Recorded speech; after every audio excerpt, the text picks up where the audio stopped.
जय हो विष्णु भगवान की, जय हो गरुड़ भगवान की, जय जय श्री राधे, जय श्री राधे। तो आज हम गरुड़ पुराण का पार्ट 14 डालेंगे। और आज गरुड़ पुराण में जो हमने पिछली वीडियो में बताया था कि कौन सी योनि प्राप्त होती है, कौन से चिन्ह प्राप्त होते हैं क्या पाप करने से, उसमें जो शेष आगे बताते हैं आज पंचम अध्याय में।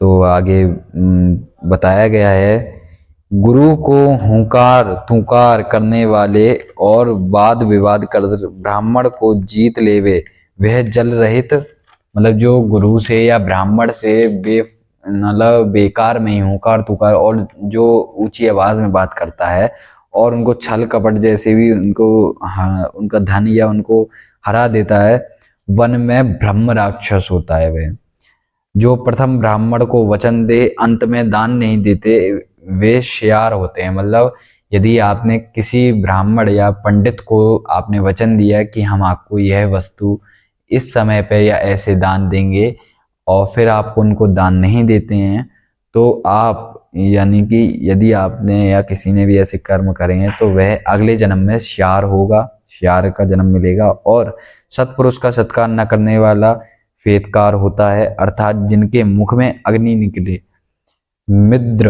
मित्र का द्रोह करने वाला, मित्र का द्रोही पर्वत पर गृद्ध होता है।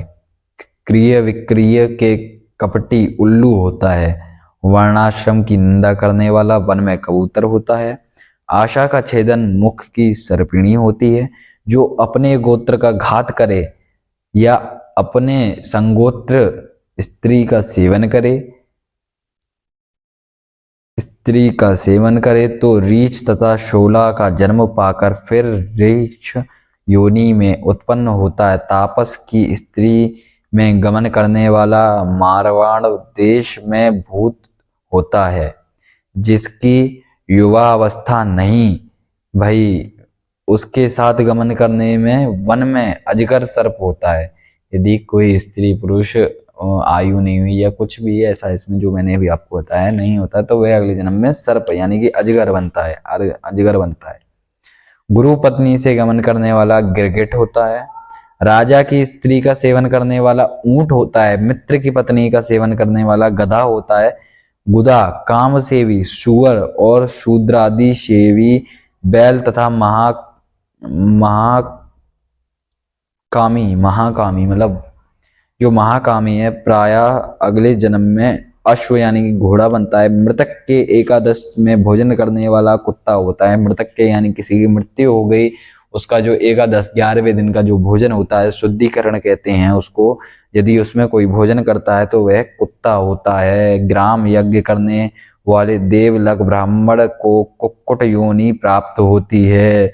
धन के लिए देवता की पूजा करने वाला ब्राह्मण देवलक होता है। यानी कि जो आजकल हो रहा है, जैसे भागवत व्यापार हो गया है, कोई भी भागवत कर रहा है, पैसा ले रहा है आदि, वो अधिक हो गया है तो वह देवलक होता है। ऐसे घोर पाप से उत्पन्न भयानक नरक को प्राप्त कर्म भक्ष होने से मनुष्य लोक में उत्पन्न होता है।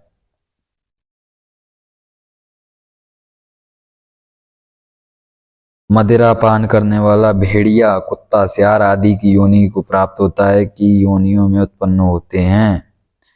ब्रह्म हत्या करने वाले नरक में दुख भोग इस मनुष्य लोक में गधा, ऊंट, महिष आदि की योनियों में उत्पन्न होते हैं। स्वर्ण की चोरी करने वाला कृमि कीट पतंग होता है और गुरु पत्नी में गमन करने वाला तृण, गुल्म, लता आदि में जन्म धारण करते हैं।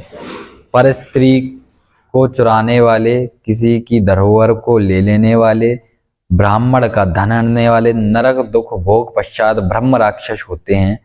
कपट से प्रेम रख ब्राह्मण के धन को भोगने वाले का 7 कुल नाश होता है। देखिए सुनिए, मुख्य रूप से क्या, जैसे कभी कभी आपने देखा होगा कि कहीं ब्राह्मणों के साथ कुछ ना कुछ गलत होता है, उनका धन हड़ लिया या कुछ भी कर लिया, या किसी ने वचन दिया कि हम आपको इसका धन देंगे, या हमने कोई पूजा कराई आदि कराई, पूजा आदि कुछ भी कराया और हमने उसको धन नहीं दिया, उसकी दक्षिणा नहीं दी, तो आपका पहली बात तो वह पूरा पूजन विफल है, वो उसको पूरा पुण्य उस ब्राह्मण को ही लगेगा, आपका कुछ नहीं होगा। फिर आपके सातों कुलों का नाश होगा, क्यों? आपने वचन दिया था, आपने कार्य कराया था, फिर आपने उसका धन हरना, एक तरीके से उसकी मेहनत का धन हर लेना हुआ, तो आपका सातों कुलों का नाश होगा। ऐसा इस शास्त्र में गरुड़ पुराण में लिखा है, हम अपनी तरफ से नहीं बनाकर बोल रहे हैं। जो किसी ब्राह्मण का धन हरता है या धोखे से भी ले लेता है तो उसके सातों कुलों का नाश होता है। चाहे ऐसा हो ब्राह्मण ब्राह्मण का ही धन हर ले तो सातों कुलों का नाश होगा। नाश चंद्रमा और तारगण रहे तब तक होगा। लोहे का चूर्ण तथा पत्थर, लोहे का चूर्ण तथा पत्थर का चूर्ण मतलब लोहे का चूरा हो, पत्थर का चूरा हो, आदि किसी भी धातु का चूरा हो, उसको इंसान पचा सकता है, बल्कि नहीं पचा सकता ये बात है, लेकिन एक तरीका कहा गया है, मतलब उसको एक बार को पचा लेगा, उसको कुछ भी कर देगा, लेकिन ब्राह्मण के धन को नहीं पचा पाएगा। त्रिलोक में भी कोई स्थित ऐसा कोई पुरुष नहीं है जो त्रिलोक में ब्राह्मण के धन को पचा जाए। यदि किसी ने ब्राह्मण का धन खाया, त्रिलोक में ऐसा कोई पैदा नहीं हुआ और ना ही है जो ब्राह्मण के धन को पचा सकता है, ऐसा इस शास्त्र में लिखा है। इसलिए ब्राह्मण के धन को कोई नहीं पचा सकता, इसलिए कभी ब्राह्मणों से बैर ना करें। जहर आदि प्राणी पचा सकता है, ब्राह्मण के धन को त्रिलोक में स्थित कोई पुरुष नहीं पचा सकता। राजा ब्राह्मण के धन को हर उस धन से अपनी सेना तथा हाथी घोड़े आदि को रखे तो सब सेना युद्ध होते समय भाग जाती है। जैसे बालू का पुल मेघ बरसने से, बालू होती है, बालू का पुल मेघ बरसने से नष्ट हो जाता है। वेद पुराण को पढ़ा हुआ ब्राह्मण अपने पास रखता हुआ उसको छोड़ जो अन्य दूसरे को दान देवे उसका नाम अतिक्रम। अपने पास रहता हुआ वेद से रहित ब्राह्मण उसको छोड़ विद्वान ब्राह्मण को दान देने से अधिक दोष नहीं लगता, क्योंकि जलती अग्नि को छोड़ भस्म में होम कौन करता है।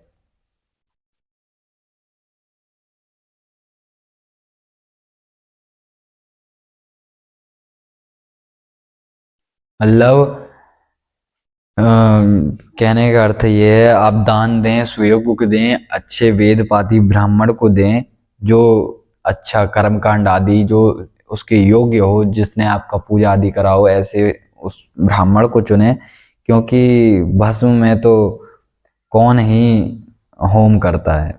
सही है।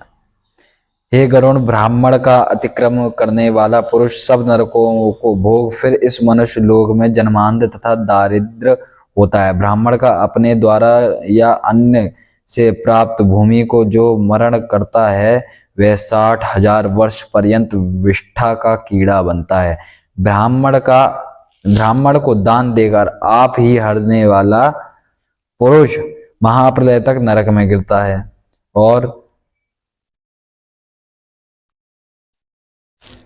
और आगे लिखा है कि ब्राह्मण की जीविकार्थ पृथ्वी का दान देकर फिर उसी पृथ्वी की यत्न से रक्षा न करे, उसको हर ले, तो वह पंगु होता है। मतलब किसी ने भूमि आदि दान दे दी ब्राह्मण को खुश होके, और उसको ना तो उसकी रक्षा करे और फिर खुद ही उसको चालाकी से हर ले, तो वह पंगु होता है, नरक में रहता है, नरक गामी भी होता है। पंगु वह अगले जन्म होता है, लेकिन नरक का गामी होता है, ये भी होता है। पगले पंगु अगर कोई है तो ये उसका चिन्ह है। ब्राह्मण की वृत्ति के करने में लोक्ष गोदान का फल होता है, और ब्राह्मण वृत्ति को हरने वाला मरकट तथा कुत्ता होता है।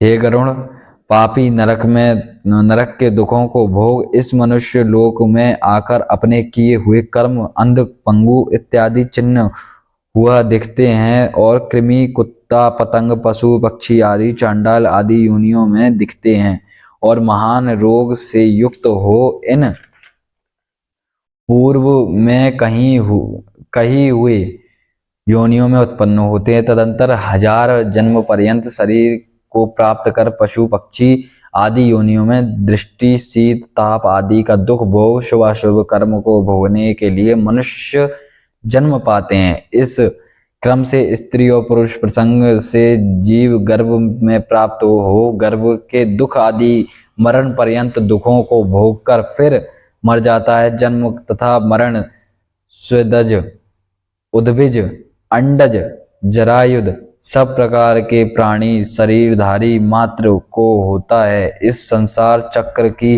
प्रवृत्ति ऐसी ही है।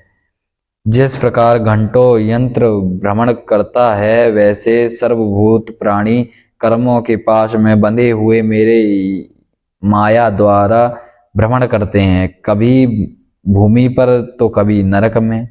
अन्नदान न देने से दरिद्र होते हैं, दरिद्र होने से पाप करता है, उस पाप के प्रभाव से नरक में जाता है, फिर नरक से आकर दरिद्र होकर पाप करता है। हे गरुण, अपने किए हुए शुभाशुभ कर्म अवश्य भोगने पड़ते हैं। इसी तरह कल्प व्यक्ति जाते हैं, फिर बिना भोगे कर्मों का नाश नहीं होता। आज के लिए इतना ही। अब ये पंचम अध्याय यहाँ संपूर्ण हुआ। बोलिए श्री हरि विष्णु जय हो, विष्णु भगवान की जय, श्री हरि की जय। आज पंचम अध्याय पूरा हुआ। अब आगे छठा अध्याय सुनाएंगे जिसमें गरुड़ भगवान ने फिर आगे कुछ प्रश्न किया है। यदि आपको गरुड़ पुराण पूरा सुनना है तो हमारे चैनल को सब्सक्राइब कर लें। मैं रोज गरुड़ पुराण की वीडियो डालूंगा, आगे पार्ट डालता रहूंगा, तो हमारे चैनल को सब्सक्राइब कर दें और ज़्यादा से ज़्यादा शेयर करें जिससे और लोगों को भी पता चले कि क्या पाप करने से क्या होता है। और वीडियो को लाइक करें और कमेंट करें यदि आपको कोई भी जानकारी चाहिए हो। और कुछ जानकारी के लिए हमारे इंस्टाग्राम को फॉलो कर लें, पेज को, और उस पर कमेंट करें, मैसेज करें। और किसी को कुंडली बनवानी है तो उसी इंस्टाग्राम पेज पर मैसेज करें, हम आपके मैसेज का रिप्लाई ज़रूर देंगे। जय जय श्री राधे, जय जय श्री श्याम। बोली बांके बिहारी लाल की जय।